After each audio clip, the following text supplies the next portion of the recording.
పార్టీలో కీలక స్థానాల్లో ఉన్న వాళ్లలో ఒక్క నాదెండ్ల మనోహర్ తప్ప మిగిలిన వారిలో అత్యధికులు సినిమా వాళ్లే.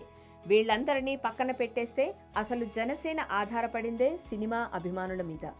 జనసేన రాజకీయ పార్టీగా కాకుండా సినిమా పార్టీగా మారిపోతున్నట్లుంది. అదేదో సినిమాలో గంగ చంద్రముఖిలా మారిపోయినట్లుగా తయారవుతోంది జనసేన పార్టీ వ్యవహారం.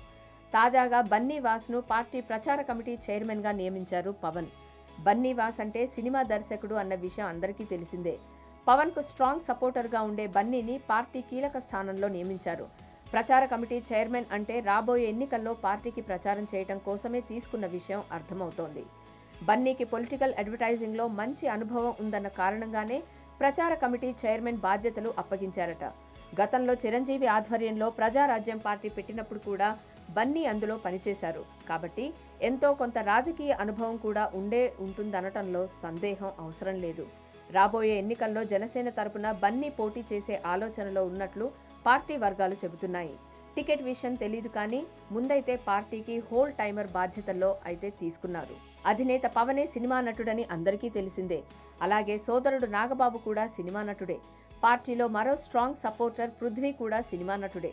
జనసేనకు బ్యాక్గ్రౌండ్లో ఉంటూ పనిచేస్తున్న మారుతి కూడా సినిమా దర్శకుడే. మొత్తం మీద పార్టీలో కీలక స్థానాల్లో ఉన్న వాళ్లలో ఒక్క నాదెండ్ల మనోహర్ తప్ప మిగిలిన వారిలో అత్యధికులు సినిమా వాళ్లే. వీళ్లందరినీ పక్కన పెట్టేస్తే అసలు జనసేన ఆధారపడిందే సినిమా అభిమానుల మీద. ఏదో రూపంలో పవన్ సినిమాలకు పనిచేస్తున్న వాళ్లు, పవన్ సినిమాలకు ఫైనాన్షియర్లు కూడా జనసేనకు బ్యాక్గ్రౌండ్లో సపోర్ట్గా పనిచేస్తున్నట్లు ప్రచారం జరుగుతోంది. మొత్తం మీద చూస్తే జనసేన రాజకీయ పార్టీ అనేకన్నా సినిమా పార్టీగా తయారైపోతోందనే ఆరోపణలు పెరిగిపోతున్నాయి. ఎందుకంటే రాజకీయ పార్టీ అధినేతకు ఉండాల్సిన లక్షణాలేవీ పవన్లో కనబడటం లేదు. తాను అధికారంలోకి వచ్చే విషయం గురించి కాకుండా ఎన్ని సంవత్సరాలైనా చంద్రబాబు నాయుడు ప్రయోజనాల కోసమే పనిచేస్తున్న కారణంగానే జనసేన ఎదగలేకపోతోంది.